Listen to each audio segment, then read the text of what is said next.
কোথায় হারিয়ে গেল সেই নদীর চপল জলরাশি? এখন আর দেখা মেলে না নৌকারও। মাঝিদের ভাটিয়ালি সুরও ম্লান হয়েছে আজ।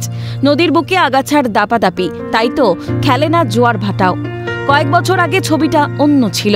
একসময় মাছ ধরে কত লোকের জীবিকার সংস্থান করে দিয়েছিল বাগদার কোদালিয়া নদী। সেসবই আজ অতীত। কচুরিপানায় ঢাকা হৃদ যৌবনা নদী। সমস্যায় পড়েছেন মৎস্যজীবীরা। অন্যদিকে আগাছার কারণে বর্ষায় বাড়ছে মশা মাছের উপদ্রব। ডেঙ্গি আতঙ্কে বুক কাঁপছে। অমর কথা সাহিত্যিক বিভূতিভূষণ বন্দ্যোপাধ্যায়ের স্মৃতি বিজড়িত আষাঢ়ু, বাগদার আষাঢ়ু সহ একাধিক এলাকার মধ্যে দিয়ে স্মৃতি বিজড়িত কোদালিয়া নদী প্রবাহিত হয়েছে। আর আজকের সেই কোদালিয়া নদী আমরা দেখাবো, সেই চিত্র, কোদালিয়া নদীর চিত্র আমরা একটু দেখানোর চেষ্টা করব যে কি অবস্থায় রয়েছে। কচুরিপানায় মুখ ঢেকেছে। 2000-3000 কৃষক সেচের জলে তারা নির্ভরশীল এবং 300 থেকে 400 মৎস্যজীবী আছে যারা মাছ ধরে যাদের জীবন চলতো। ফলে তারা আর্থিক ক্ষতিগ্রস্ত হয়ে তাদের পরিবারে এটা এফেক্ট হচ্ছে, কারণ বাচ্চারা পড়াশোনা বলুন, দৈনন্দিন জীবনে বলুন, বিরাটভাবে প্রভাব পড়ছে।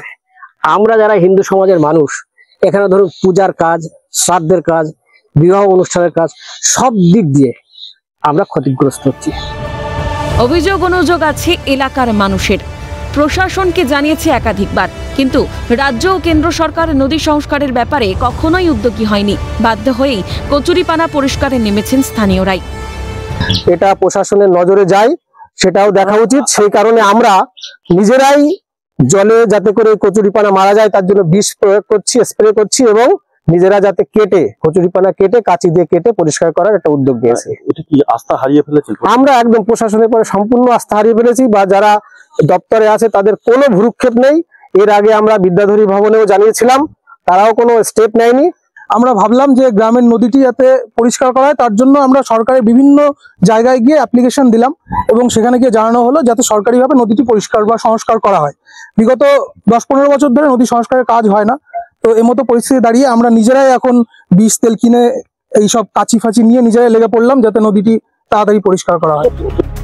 সরকারের ব্যর্থতার দায় স্বীকারের পাশাপাশি স্থানীয়দের উদ্যোগকে সাধুবাদ জানিয়েছেন হেলেঞ্চা পঞ্চায়েতের উপপ্রধান।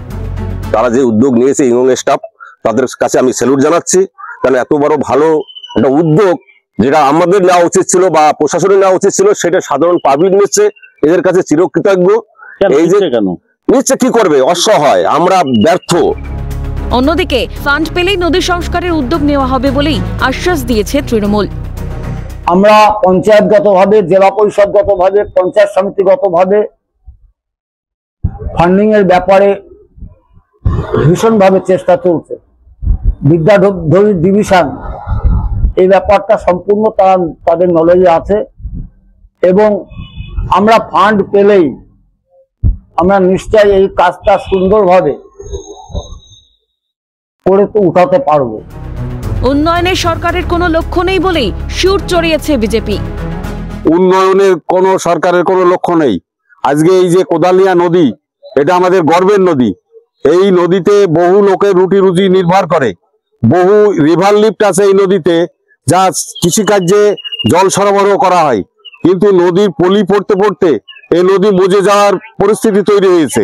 এখানে বিভিন্ন ক্ষেত্রে টাকা অপচয় হয়, কিন্তু যে টাকা এই নদীতে খরচ করে যদি পানা পরিষ্কার এবং যদি নদী যে পলি পড়েছে সেই পলি তোলা হয়, তাহলে এই নদীর উপর নির্ভর করেই এই বাগদাতে অনেক উন্নয়ন সম্ভব হয়। বাগদাবাসীর গর্বে নদী ফিরে পাবে কি অতীতের চেহারা? স্থানীয়দের কথা ভেবে উদ্যোগ নেবে কি সরকার? সেটাই এখন দেখার। বাগদা থেকে জ্যোতির্ময় চক্রবর্তী, ক্যালকাটা নিউজ।